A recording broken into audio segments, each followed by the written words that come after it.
Taylor in the U.S. Park Police, the Joint Task Force National Capital Region, the FBI Washington Field Office, the Metro Transit Police, and all of our other outstanding partners in the NCR. The planning for the upcoming Army 250th birthday parade is a testament to our strength of our partnerships in the National Capital Region. Planning an NSSC in a matter of weeks is unprecedented, and our success in the parade and security plan was in large part a result of our outstanding relationships as well as our collective NSSC experience. This event marks the 5th National Special Security event to take place in Washington, D.C. this calendar year, which is also unprecedented. The NSSC designation allows the federal government, along with our state and local partners, to use all available resources to implement a comprehensive security plan. The United States Secret Service is extremely proud to lead the development of the security for the celebration of one of the greatest fighting forces the world has ever known.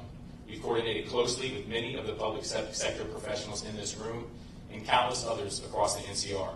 Our teams work and train frequently and communicate daily to execute high-level security. This shared experience is our foundation, and it is our strength. Looking to the upcoming festival and parade, we're preparing for an enormous turnout.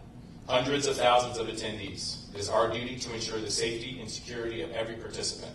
We are deploying thousands of agents, officers, and specialists from across the country, backed by the robust network of federal, state, and local partners. Our mission is not just to secure an event, but to ensure public confidence and safety. The Secret Service and our partners want every attendee to be confident in their security and feel safe. That is why we are leaving no stone unturned. Everyone entering the event will go through screening at clearly designated checkpoints. These checkpoints and the entire security perimeter will be mapped out and available at www.nsse.dc.gov, along with important updates on road closures, parking restrictions, prohibited items, and other logistical changes. The Army 250th Birthday Parade and Festival are in close proximity but are two separate events. If you are planning to attend the festival prior to the parade, please note you need to proceed through the magnetometers located on the east side of the National Mall grounds on 7th Street. The screening checkpoint for the Army 250th Birthday Festival will open at 8 a.m. at the following location: 7th Street Northwest between Madison Avenue Northwest and Jefferson Drive Southwest. This will be the only entrance checkpoint into the festival. The screening checkpoint for the Army 250th Birthday Parade will open to the public at 2 p.m. at the following locations: 14th Street between Constitution and Independence Avenue, and C Street Northwest between 18th and 19th Street. Please refer to the prohibited items list on the NSSC website to see which items will not be allowed through the checkpoints. Remember, everyone attending the parade will be screened. I want to stress that if you exit the parade viewing area and choose to return, you will be re-screened again before entering. Aviation and maritime security are also top priorities. The Federal Aviation Administration will issue temporary flight restrictions, and the U.S. Coast Guard will release any maritime advisories. All of this information will be easily accessible through the NSSC website. On the ground, we're taking proactive steps to reinforce the area. You will see 18.5 miles of anti-scale fencing, 17 miles of bike rack, concrete barriers, 175 magnetometers, and officers from federal, state, and local agencies standing post. You may also notice multiple drones operating in the area. These are great tools for law enforcement situational awareness and part of our layered security strategy. Rest assured, all drones will be owned and operated by the Secret Service or our partners, so please do not be alarmed. As the public, you play an important role in ensuring the security of the event by reporting any suspicious activity to the nearest law enforcement official. Remember, if you see something, please say something. We've established a dedicated phone line for residents and businesses in the area who may have questions or issues. In partnership with the D.C. Homeland Security and Emergency Management Agency, we will be sharing that number through community groups who will be active on the day of the parade. One additional note, we ask the public, due to the large crowds, noise, and the weather forecast, that for their safety, you leave your pets and emotional support animals at home. As always, service animals are welcome. Chief Smith will speak shortly about what all this means for residents, workers, and visitors in the district. MPD has been and continues to be one of our most critical allies, not only during NSSEs, but in the daily work of keeping our capital secure. Another key partner during this event and every day is the United States Park Police. Chief Jessica Taylor and her team have been working with us side by side throughout the planning process, and they are instrumental in ensuring this event is safe and enjoyable for all attendees. Let me close by thanking the men and women of the Secret Service's Washington Field Office and the Dignitary Protective Division who have been working around the clock to create an excellent security plan. And thank you to all the partners here today. Your dedication, your patience, and your professionalism make this effort possible. I cannot thank you enough for your partnership. And now it is my honor to introduce Chief Jessica Taylor of the United States Park Police. Thank you. Good afternoon. My name is Jessica Taylor, and I'm the Chief of the United States Park Police. The Park Police has significant experience with large-scale special events, especially in and around the National Mall and on National Park Service lands. We're, of course, working under the NSSE umbrella with our partners at the Secret Service and have members on all of the subcommittees. Ensuring a safe event and keeping the public safe is our #1 priority. We'll be on full activation. All of my officers are working on Saturday and leading up to Saturday with road closures and site security. We are particularly grateful for the support of multiple local, state, and federal partners who are sending in their officers and their agents to help us with manpower on Saturday. That being said, plan ahead before you come to the event, right? We're expecting families, we're expecting some children. Parents, take a picture of your children that morning so you know what they look like in the event you get separated. You can easily show the officer the picture. We'll have family reunification tents, and we'll have officers everywhere you look on hand to assist. I am extremely confident in the security site program we've put together for this event, and we're looking forward to a safe and enjoyable event on Saturday. Thank you. I'm sorry. I'd now like to introduce FBI Special Agent Charles Bates. Thank you, Chief Taylor. Good afternoon. I'm Philip Bates, Special Agent in charge of the Washington Field Office of the FBI. I appreciate the opportunity to be here today to discuss the FBI's partnership with federal and local agencies to prepare for the Army 250th birthday celebration.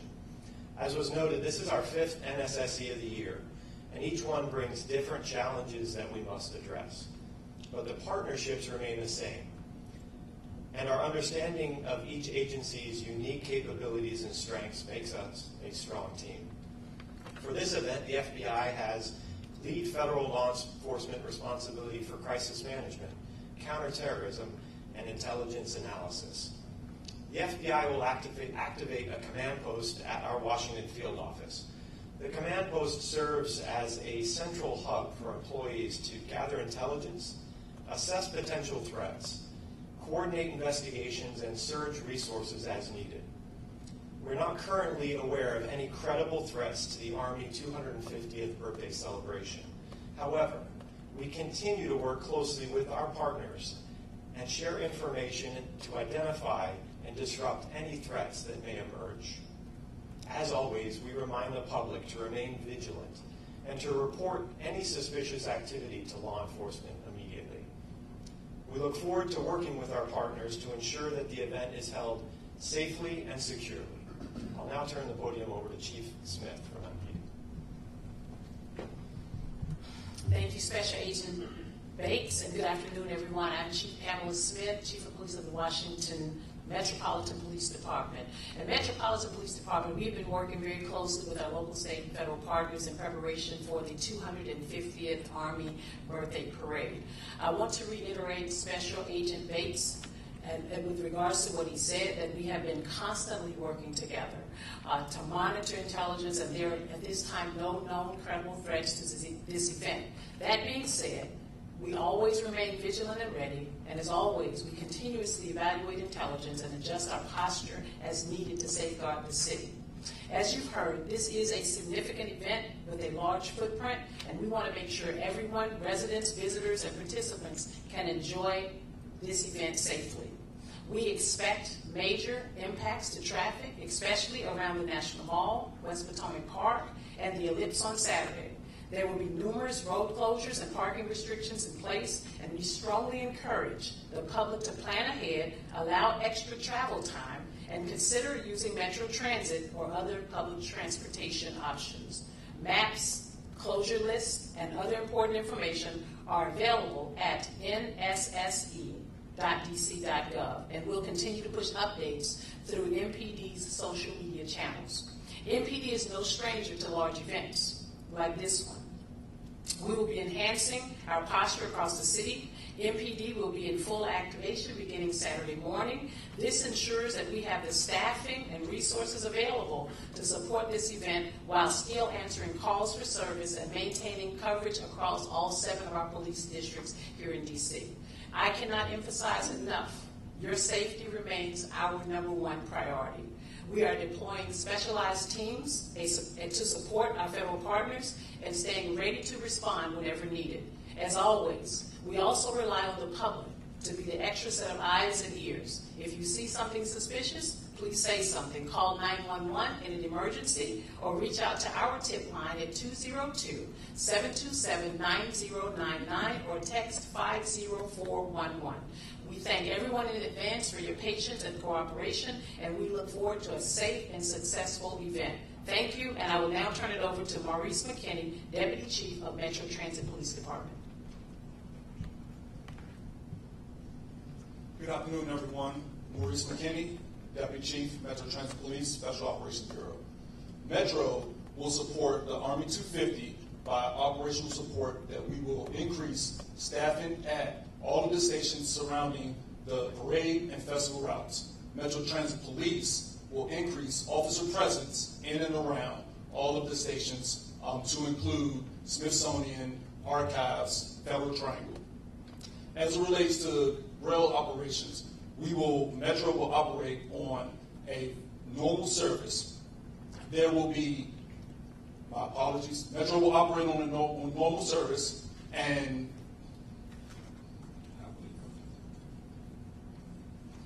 those heading to the National Mall for this festival are advised to use other stations to include Federal Triangle, Federal Center, LaFont Plaza. Due to the security perimeter at the National Mall, the Smithsonian station on the Jefferson side will be closed. Customers can access the Smithsonian Metro station through the Independence Avenue side.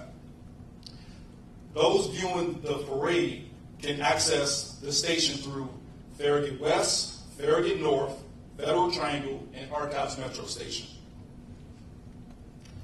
The following Metro bus routes will have detours or delays: the 7A, the 10A, the 16A, the 16C, the 16E, the 22A, the 32, the 36, the 70, the 79, and the P6. Customers are encouraged to download the Metro Pulse app for real-time bus and rail operations. Thank you. And with that, we'll take your questions. Will there be any changes to protocol, the ramping up of additional security? Oh, thank you very much. Oh. Okay. I'm Jackie with News Nation. Will there be any additional protocols, ramping up of security, anything in response to what is currently taking place in LA regarding ICE raids and protests there? So given that this is an SSE, we plan for those things ahead of time. So since April 22nd, we've been planning for this, which is shorter than normal. But we're paying attention, obviously, to what is happening there, and we'll be ready for that if it were to occur here for the Army 250. Next.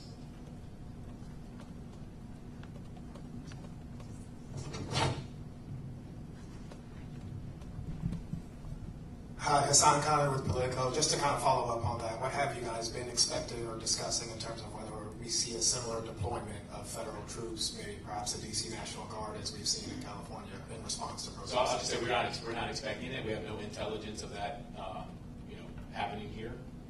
But if it does, we have the resources to handle it.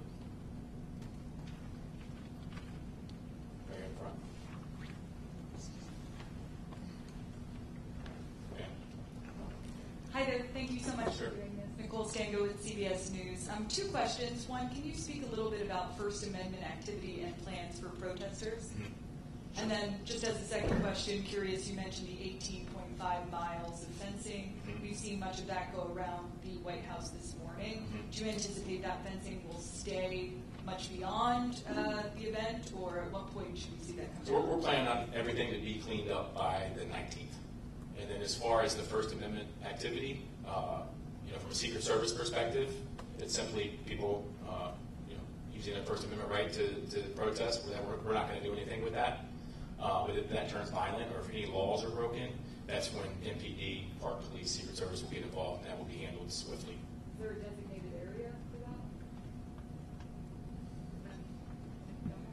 You want to do that? Yeah.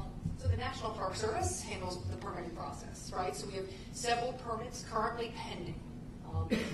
From what we reviewed thus far in our communications list, we don't have any significant concerns. We don't have a designated area. According to the permit, they'll request where they want to be, and the National Park Service will make a decision based on the NSSE and the security perimeter. The First Amendment activity, significant experience with all the events in the mall, right? So I think certainly the Park Police and MPD is well prepared.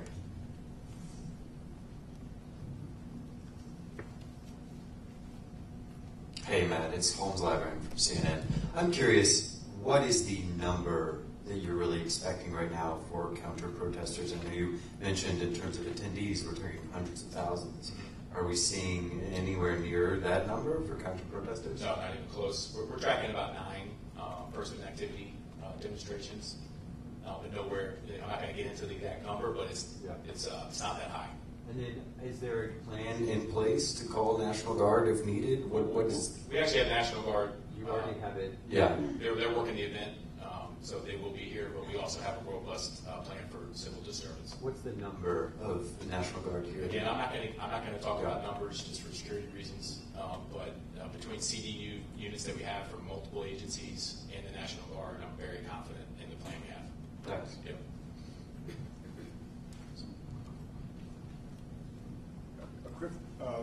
Mark Seegers, Channel 4. A quick follow-up on the National Guard. Is that DC National Guard that has been deployed? Will they be, whichever National Guard is, will they be armed?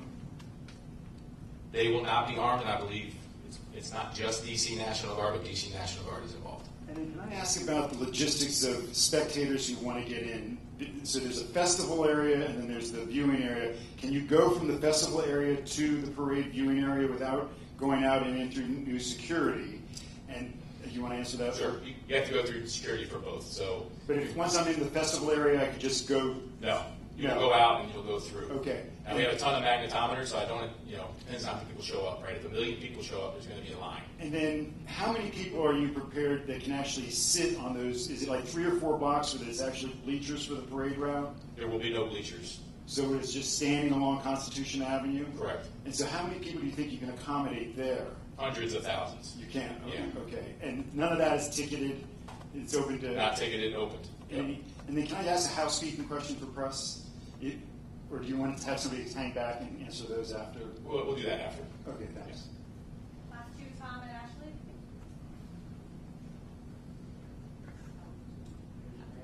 Tom and Ashley. Wanted to ask, first off, related to what you were just talking about, will there be people on both sides of Constitution to watch it, or just the north side? The majority of people will be on the south side of Constitution. Okay. And there will be some available area on the north side. And this may be more for the MPD chief here, Smith, but we unfortunately had this double stabbing and the shooting this weekend while World Pride was going on, not right where the parade was. What do you do to prevent something from happening, not necessarily right at the parade, but in the area not too far from it like that this weekend? Well, we're prepared. I think as law enforcement personnel, we've already gone through the executive steering committee with regards to the resources that we'll have allocated to the 250th, and that's the same thing we would do in any other special event that we have across the city. Making sure our resources are available. If something happens, being able to redeploy those resources to those areas. If I can just follow up real quick. How much are you helping Park Police? Is this like an all hands on deck day for you as well? I stated in my remarks that this is full activation. Okay. And that means that's throughout the city though, right? Not just here, or it's... Throughout the city. Of course, I still have to maintain the rest of the 7 districts across the city. Okay. And are you confident you have enough to do all of that? I'm confident. Sir. Ashley Parker from The Atlantic. This might be more for someone from the mayor's office, but the White House had said that they were working with the mayor and her team to make sure there were precautions in place so that, for instance, the streets would not be damaged from the tanks. They mentioned potentially putting down steel plating, but they weren't sure that had been confirmed. Can someone talk about what steps the city is taking, again, to help protect the streets from the wear and tear of the tanks and other equipment? Yes, thank you for the question. I'm Colonel Jess Curry, an engineer on the Army staff, as well as part of the U.S. Army Corps of Engineers. So if you go out to the parade route even today, you can see some of that work being put in place. And what that is it started weeks ago with assessments, working with National Park Service, Federal Highway Administration, and really bringing to bear the engineers from the U.S. Army Corps of Engineers, our expert engineers that around the world assess the impacts of these types of vehicles on all types of pavement. So they've done that assessment. Based on that, we put together the plan that you'll see being put at key locations around the route. Primarily, it is metal plating that's being put down to address those areas where tanks have to steer sharply, and we get some of the grinding reaction from between those tracks. Throughout the straightaways, we really have very little or low concerns that there will be any other damage.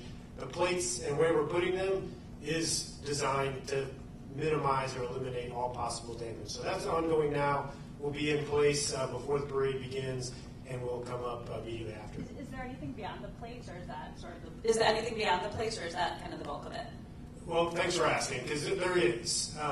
That is certainly the most visible thing that everyone's going to be able to see out along the parade route. But in addition to that, we're putting down a lot of matting in the staging areas, things, again, to just mitigate any potential. We're using an abundance of caution. We want to protect these streets. This is our capital city as well, so we're committed to ensuring that we minimize any possible damage. But in addition to the protective measures being put on the road, what you can also see during the parade is the tanks all have brand new rubber track pads placed on them, which increase the padding that they have underneath each track to minimize that potential damage. And it's a parade, so they're going to be moving slowly. They're going to be very careful. The operators that are coming with the units to this parade, they're very, very well trained at what they do, and give us complete confidence that we're going to be able to execute this parade with little to no damage to the DC streets. Thank you, everyone. Hey, good afternoon. Sharon Kirschbaum from the District Department of Transportation. So while the parade route itself is on National Park Service roads, for the vehicles to get to the parade route, they will be riding on district government, DC land and roads. And one of the other things that we do, as we would for all oversized and overweight vehicles, we require that they receive a permit. And when they apply for the permit, we take a look at the weight, and then we work together on the route to make sure that if they're covering any bridges or any other vulnerable roadways, that they can withstand the weight. And then we give recommendations in terms of the spacing and in terms of the speed to make sure that there's no other damage.